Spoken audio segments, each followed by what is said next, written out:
Okay, we gotta get some chapters done before I go out of town. So, this will be fun. Let's do this.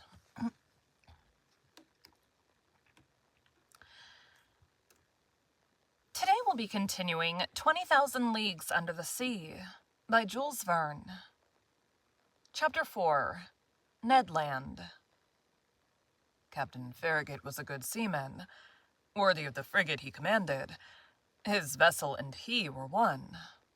He was the soul of it. On the question of the cetacean, there was no doubt in his mind, and he would not allow the existence of the animal to be disputed on board.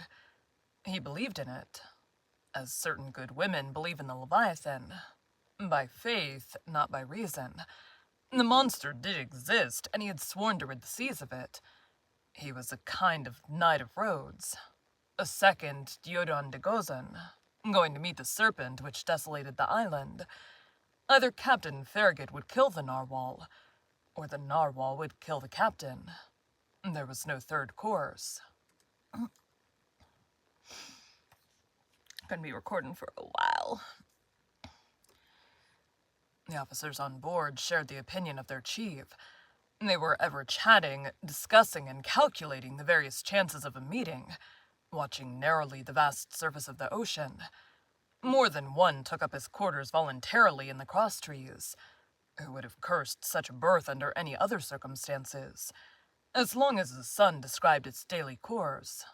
The rigging was crowded with sailors, whose feet were burnt to such an extent by the heat of the deck as to render it unbearable. Still, the Abraham Lincoln had not yet breasted the waters suspected.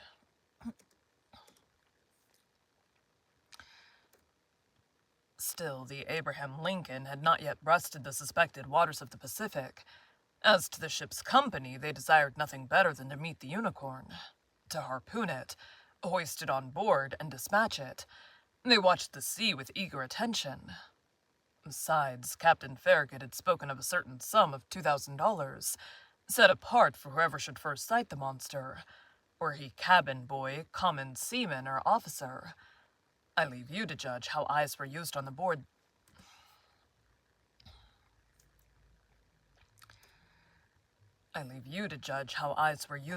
the Abraham Lincoln. For my own part, I was not behind the others, and left to no one. This is a day. And left to no one my share of daily observations. The frigate might have been called the Argus, for 100 reasons. Only one amongst us, Conseil, seemed to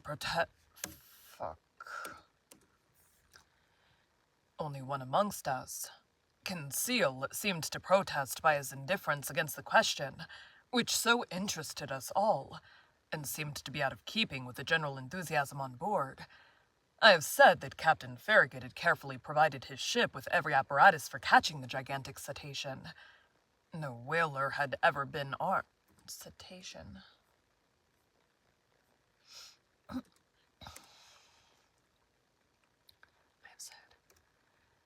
I have said that Captain Farragut had carefully provided his ship with every apparatus for catching the gigantic cetacean. No whaler had ever been better armed. We possessed every known engine, from the harpoon thrown by the hand to the barbed arrows of the blunderbuss, and the explosive balls of the duck gun. On the forecastle lay the perfection of a breech-loading gun, very thick at the breech, and very narrow in the bore, the model of which had been in the exhibition of 1867. This precious weapon of American origin could throw with ease a conical projectile of 9 pounds to a mean distance. This precious car.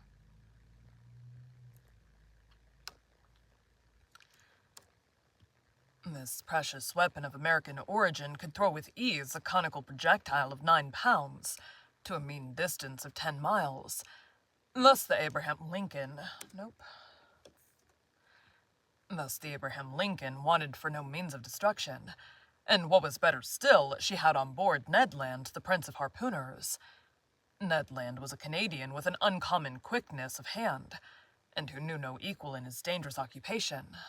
Still is what I almost said. Skill, coolness, audacity, and cunning he possessed in a superior degree, and it must be a cunning whale or a singularly... What is my deal with words today?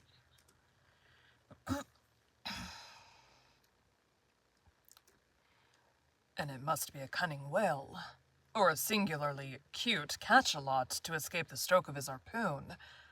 Ned Land was about 40 years of age. He was a tall man, more than 6 feet high, strongly built, grave and taciturn, occasionally violent and very passionate when contradicted. His person attracted attention, but above all the boldness of his look, which gave a singular expression to his face.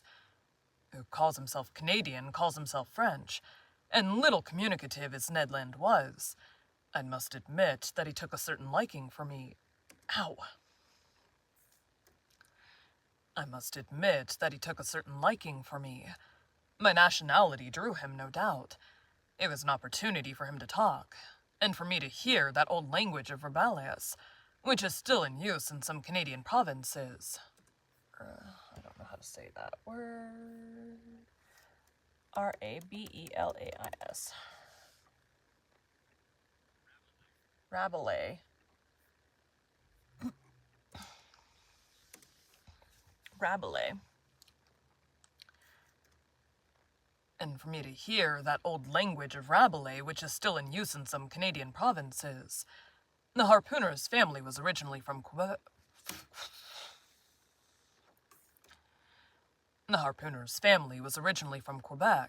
It was already a tribe of hardy fishermen when this town belonged to France.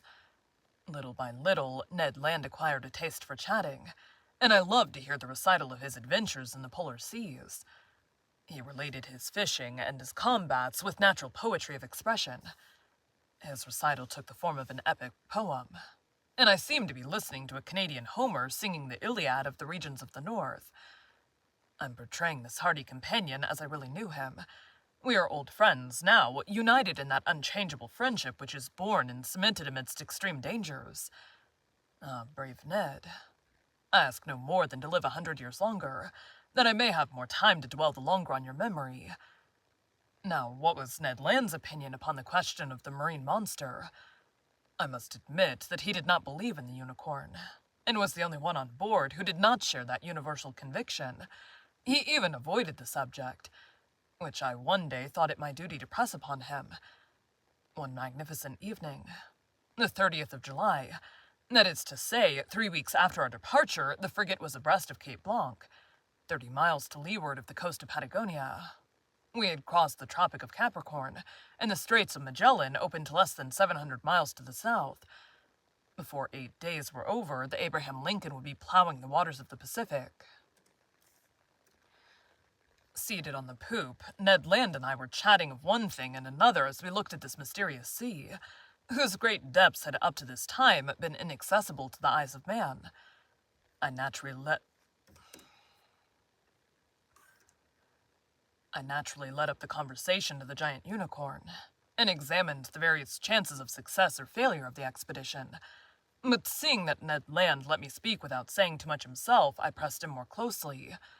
"Well, Ned," said I, "is it possible that you're not convinced of the existence?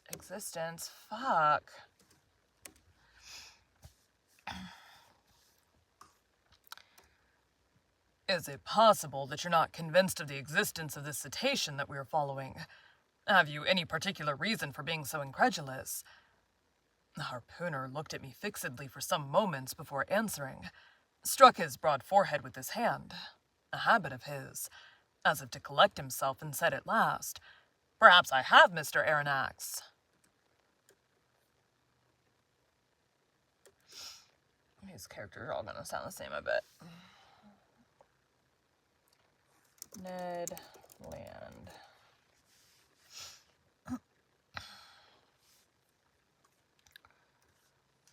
But Ned, you are a whaler by profession, familiarized with all the great marine mammalia.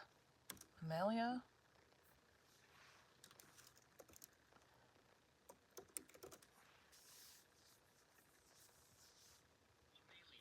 mammalia. Cool. You, whose imagination might easily accept the hypothesis of enormous cetaceans, you ought to be the last to doubt under such circumstances. That is just what deceives you, Professor, replied Ned. That the vulgar should believe in extraordinary comets traversing space, and in the existence of...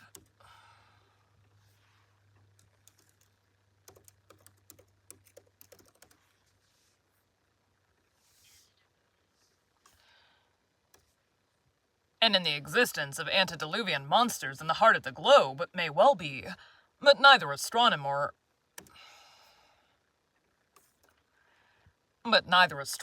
nor geologist believes in such chimeras. As a whaler, I followed many a cetacean, harpooned a great number, and killed several.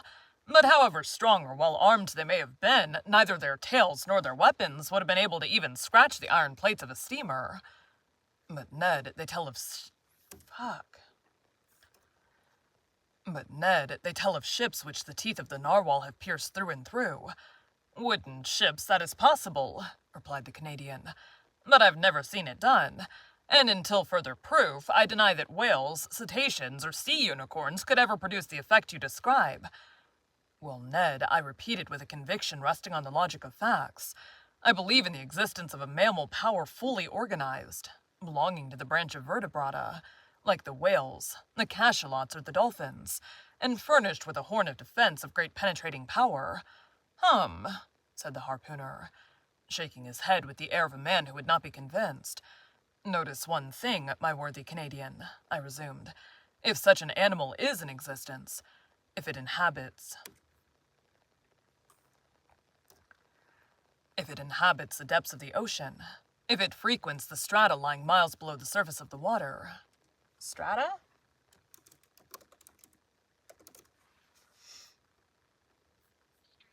Strata.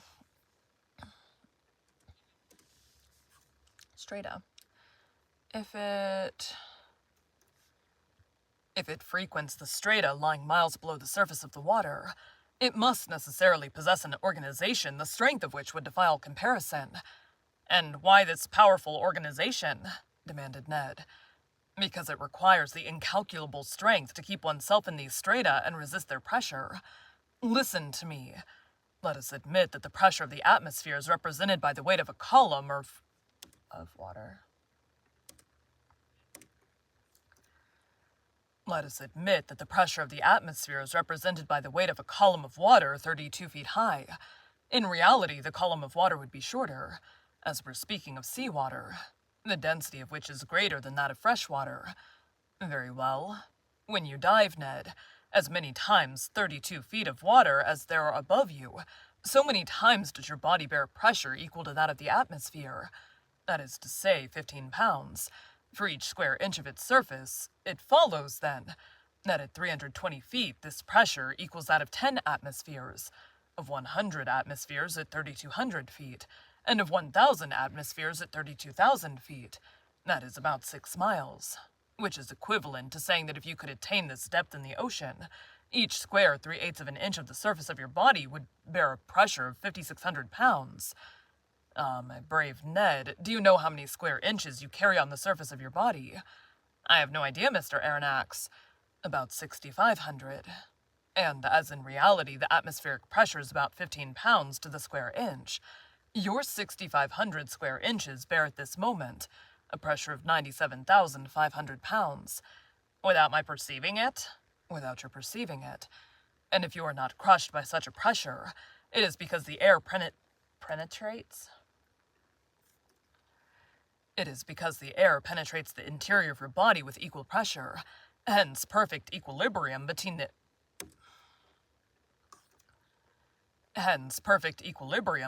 interior and exterior pressure, which thus neutralize each other, and which allows you to bear it without inconvenience. But in the water is another thing. Yes, I understand, replied Ned, becoming more attentive, because the water surrounds me but does not penetrate. Precisely, Ned. So that at 32 feet beneath the surface of the sea, you would undergo a pressure of 97,500 pounds. At 320 feet, 10 times that pressure. At 3,200 feet, 100 times that pressure. Lastly, at 32,000 feet, 1,000 times that pressure would be 97,500,000 pounds. That is to say that you would be flattened as if you'd been drawn from the plates of a hydraulic machine. The devil! Exclaimed Ned. My jaw is hurting. Very well, my worthy harpooner. If some vertebrate, several hundred yards long and large in proportion, can maintain itself in such depths, of those whose surface is represented by millions of square inches, that is, by tens of millions of pounds, we must estimate the pressure they undergo. Consider then what must be the resistance of their bony structure, and the strength of their organization to withstand such pressure. Why, exclaimed Ned Land, they must be made of iron plates 8 inches thick like the armored frigates. As you say, Ned. And think what destruction such a mass would cause, if hurled with the speed of an express train against the hull of a vessel. Yes, certainly, perhaps, replied the Canadian, shaken by these figures, but not yet willing to give in. Well, have I convinced you? You've convinced me of one thing, sir, which is that if such animals do exist at the bottom of the seas, they must necessarily be as strong as you say. But if they do not exist, mine obstinate harpooner, how explain the accident to the Scotia? Thank you for joining Bite at a Time Books today, while we read a bite of one of your favorite classics. Again, my name is Bree Carlile, and I hope you come back tomorrow for the next bite of 20,000 Leagues Under the Sea.